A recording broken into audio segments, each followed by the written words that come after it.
কোটি কোটি টাকার মালিক হয়েছে বিগত এই ফ্যাসিস্ট আওয়ামী লীগ হাসিনা সরকারের আমলে। উনি মুখে বলে এক, উনি অন্তরে আর এক।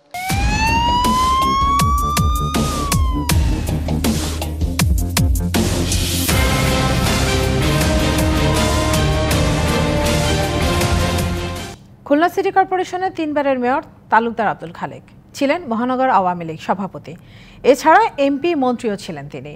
খুলনার প্রভাবশালী এই আওয়ামী লীগ নেতার বিরুদ্ধে সবচেয়ে বড় অভিযোগ ছিল ঠিকাদারি বাণিজ্য।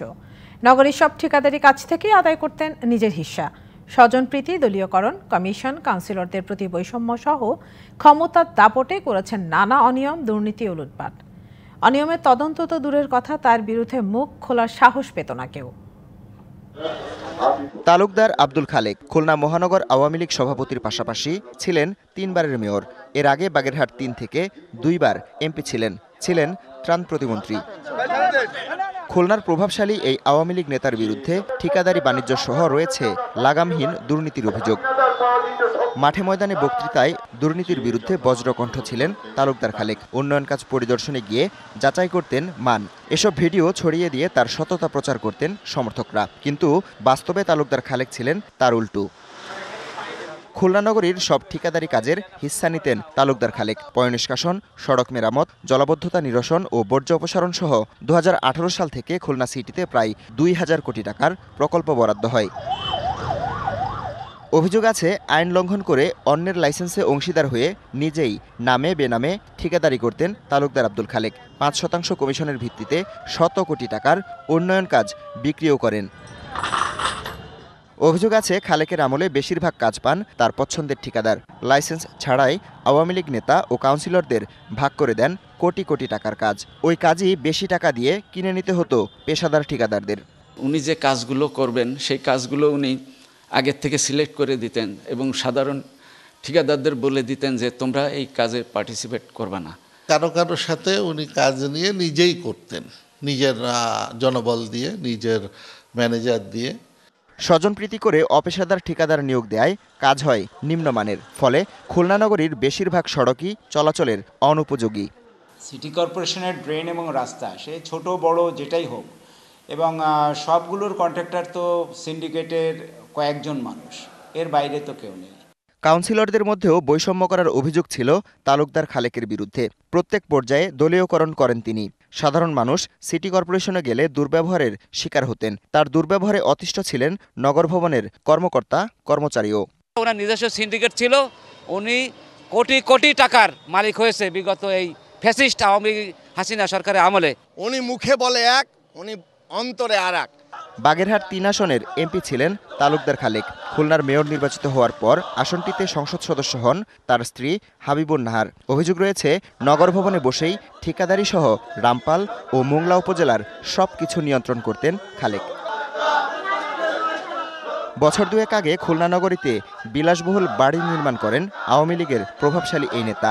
এছাড়া নামে বেনামে রয়েছে বিপুল সম্পদ, যার বড় অংশই পাচার হয়েছে বলে ধারণা করা হচ্ছে। অভিযোগ রয়েছে, south Bangla agriculture and commerce ব্যাংকের সাবেক চেয়ারম্যান বিতর্কিত ব্যবসায়ী আমজাদ হোসেনের লুটপাটের মদতদাতা ছিলেন তালুকদার খালেক। বদৌলতে কয়েক কোটি টাকার শেয়ারসহ ব্যাংকের ভাইস চেয়ারম্যান হয়ে যান খুলনার সাবেক মেয়র। পরে লুটপাট নিয়ে বিতর্ক শুরু হলে পদত্যাগ করেন খালেক। চতুর স্বভাবের এই নেতা হলফনামায় সূক্ষ্মভাবে সবকিছু সামাল দিয়েছেন। 2018 সালে সিটি নির্বাচনের আগে তালুকদার আব্দুল খালেক বার্ষিক আয় দেখান 41,75,000 টাকা। এর পরের নির্বাচনে হলফনামায় বার্ষিক আয় প্রায় 10 লাখ টাকা কম দেখান, যদিও কয়েক গুণ বাড়িয়ে দেখিয়েছেন সম্পদ। 2018-তে স্থাবর সম্পদ 1,36,00,000 থেকে 2024-এ বেড়ে হয় 2,40,00,000। অস্থাবর সম্পদ 5,50,00,000 থেকে বেড়ে হয় 6,83,00,000। উনি যে কাজ পেয়েছেন, যে কাজ যারা পেয়েছেন, সেই কাজ আবার নিজে বা নিজের আস্থাভাজন লোক দিয়ে সেই কাজগুলি করাতেন। আওয়ামী লীগ সরকার পতনের পর বিক্ষুব্ধ জনতা ভাঙচুর করে তালুকদার আব্দুল খালেকের বাড়ি। এর আগেই পালিয়ে যান তিনি। TVC news desk. খুলনার সাবেক মেয়র তালুকদার আব্দুল খালেকের দুর্নীতির বিষয়ে আরও বিস্তারিত জানার চেষ্টা করব। আমাদের সাথে খুলনা সেন্টার থেকে অনলাইনে সরাসরি যোগ দিয়েছেন সিনিয়র রিপোর্টার আমিরুল ইসলাম। আমির, তালুকদার আব্দুল খালেক প্রভাবশালী রাজনীতিবিদ, দীর্ঘদিন ধরে তিনি রাজনীতি করছেন, তো সাধারণ মানুষের সাথে তার বেশ ভালো একটা সম্পর্ক একটা সময় ছিল। তো দুর্বৃত্তায়নের রাজনীতির সাথে তিনি কিভাবে জড়িয়ে গেলেন? দেখুন, এই নেতার সম্পর্কে বলতে গেলে একটু পিছনে যেতে হয়। বলা যায় যে 1978 সালেই যে খুলনার তৎকালীন যে মিউনিসিপ্যাল কর্পোরেশন, সেখান থেকে উনি কিন্তু কাউন্সিলর বা কমিশনার পদ নির্বাচিত হয়ে তার যাত্রা শুরু হয়। এরপর থেকে তিনি কিন্তু আর যে পিছিয়ে দেখা সেটা কিন্তু তার দেখা মেলেনি।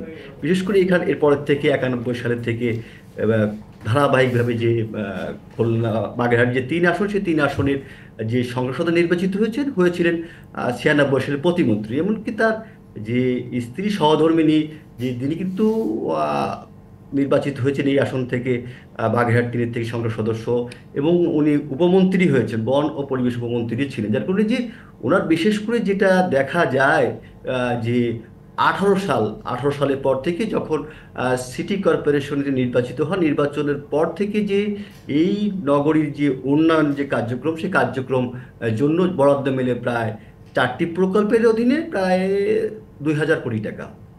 এই যে কাজগুলা, সেই কাজগুলা নিয়ে দেখা দেয় তার বিভিন্ন যে জটিলতা, সেইগুলো বেরিয়ে আসে। বিশেষ করে যে এই প্রকল্পগুলো বাস্তবায়ন করতে গেলে যে বিষয় থাকে যে 2টি সিস্টেমে মাধ্যমে সিটি কর্পোরেশন যে টেন্ডার প্রক্রিয়া হতো, সেটা 2টা সিস্টেম ছিল। একটা ছিল লটারির মাধ্যমে, আর একটা ছিল ওটিএম পদ্ধতির মাধ্যমে। লটারির মাধ্যমে যে স্বল্প পরিসরের কাজের টেন্ডার হতো, বাকিগুলো ওটিএম এর মাধ্যমে, যেটা পুরোটাই নিয়ন্ত্রণ করতেন হচ্ছে সিটি কর্পোরেশনের যারা ছিলেন, তারাই কিন্তু পুরোটাই প্রশাসন কর্মকর্তা এবং মেয়রের নিয়ন্ত্রণাধীন ছিলেন। বিশেষ করে এখানটায় যে টেন্ডারগুলো আহ্বান করা হতো, সেখানে স্বল্প পরিসরে যে সকল ঠিকাদাররা অংশ নিতেন, তাদের কিন্তু যে একটা নির্ধারিত 300 যে নাম্বারের একটা উন্নয়ন প্রক্রিয়ার মাধ্যমে যে তাদেরকে ঠিকাদারি যে সকল প্রতিষ্ঠানে কাজ বরাদ্দ মিলত। যার কারণে এখান থেকে যে একটা বিষয় ছিল, সেটা কিন্তু ওটিএম পদ্ধতির মাধ্যমে, যেটা আপনার লটারির মাধ্যমে অনুষ্ঠিত হতো না। যার মধ্যে পছন্দের ঠিকাদার যারা ছিলেন, তারা এখানে আসতেন বা প্রচলিত আছেন যে তাদেরই কাজে মিলতেন। এবং এখানটায় এই বিষয়গুলো নিয়ে কিন্তু গণমাধ্যম কর্মী যারা ছিলেন একাধিকবার যে নগর পিতার কাছে দাবি করেছেন যে আসলে যে বরাদ্দিত অর্থের কাজের ধীরগতি কেন। তখন কিন্তু উনি বলেছেন যে কাজের দেখার মতো যে পর্যাপ্ত জনবল, সেই জনবল সিটি কর্পোরেশন না থাকার কারণে কাজের ধীরগতি হচ্ছে, তবে কাজের মানটা আমরা যথাযথভাবে পর্যবেক্ষণ করছি। এবং এই ঠিকাদাররা যেটা বলতেন যে বিশেষ করে যে সকল ঠিকাদার লটারির মাধ্যমে কাজ পেতেন, সেই সকল জায়গায় যে বিভিন্ন রকম তদারকি করতেন মেয়র তালুকদার আব্দুল খালেক, এবং উনি যে সেখান থেকে দেখা যেত যে পণ্য থাকতো, যে নির্মাণের সামগ্রী থাকতো, সেগুলো নিয়ে বিভিন্ন রকম লোকের দৃষ্টি আকর্ষণের যে বিষয়টা, এমনটা কিন্তু ঠিকাদাররা বলছেন। আমির, এই ব্যাপারগুলো তো ছিলই। উনি তো দীর্ঘদিন মেয়র ছিলেন, 3বার উনি মেয়র পদে দায়িত্ব পালন করেছেন। এই সময়টাতে তিনি সাধারণ মানুষের আকাঙ্ক্ষা কতটা পূরণ করতে পেরেছেন, কতটা কাজ করেছেন খুলনার জন্য? আর কাজের যদি বলা হয় যে 8 সালে নির্বাচিত হওয়ার পরে 14 সালে যখন নির্বাচন করেন, তখন নির্বাচনে হেরে যান তালুকদার আব্দুল খালেক, পুনরায় 18 সালে নির্বাচিত হন। এই ক্ষেত্রে দেখা গেছে যে এই যে কাজের যে মানটা বা কাজের যে গতিটা, সেটা কিন্তু ওইভাবে পরিলক্ষিত হয়নি। বিশেষ করে দৃশ্যমান আমরা দেখিনি। এখনও রাস্তাঘাটে যে বরাদ্দের টাকা দিয়েছিল, সেই বরাদ্দটা এখনও রয়ে গেছে, এই কাজ কিন্তু সম্পন্ন হয়নি। যার কারণে যে ওইভাবে দৃশ্যমান যে উন্নয়ন, সেটা কিন্তু নগরবাসীর চোখে পরিলক্ষিত হয়নি। এমনকি যে নাগরিক নেতা যারা আছেন বা বিভিন্ন সময় যারা ছিলেন, তাদের কিন্তু অভিযোগ উঠেছে যে এই যে নাগরিক উন্নয়নের যে কাজগুলা, সেইগুলো যে অংশীজনদের সাথে যে আলোচনা করে যে উন্নয়ন কার্যক্রম, সেটা কিন্তু খুলনায় ওইভাবে দেখা যায়নি। এবং যে কাজের যে ধীরগতি ছিল, সেই ধীরগতি নিয়ে বিভিন্ন সব প্রশ্ন উঠেছেন যে মানুষের জনদুর্ভোগ হচ্ছে, রাস্তাঘাট মেরামত হচ্ছে না, এবং জলাবদ্ধতা যে অন্যতম সমস্যা ছিল এই নগরী, সেটা সমাধানে করে বা উদ্যোগ নেওয়া হয়নি বা কার্যক্রম কী অবস্থায় আছে। তার কারণে যে তখনই বলতেন যে হয়তো বা কিছুদিনের মধ্যে কাজ শেষ হবেন বা শেষ হয়ে তখন দেখা যাবে যে দৃশ্যমান উন্নয়ন যেটা, সেটা কিন্তু পরিলক্ষিত হবে। কিন্তু অর্থ বরাদ্দ মিলেছে, কিন্তু যে কাজের যে সম্পূর্ণতা, সেটা কিন্তু এখনো কিন্তু ওইভাবে হয়। তবে যে হয় এটা বলতে জি, অসংখ্য ধন্যবাদ আমিরুল ইসলাম।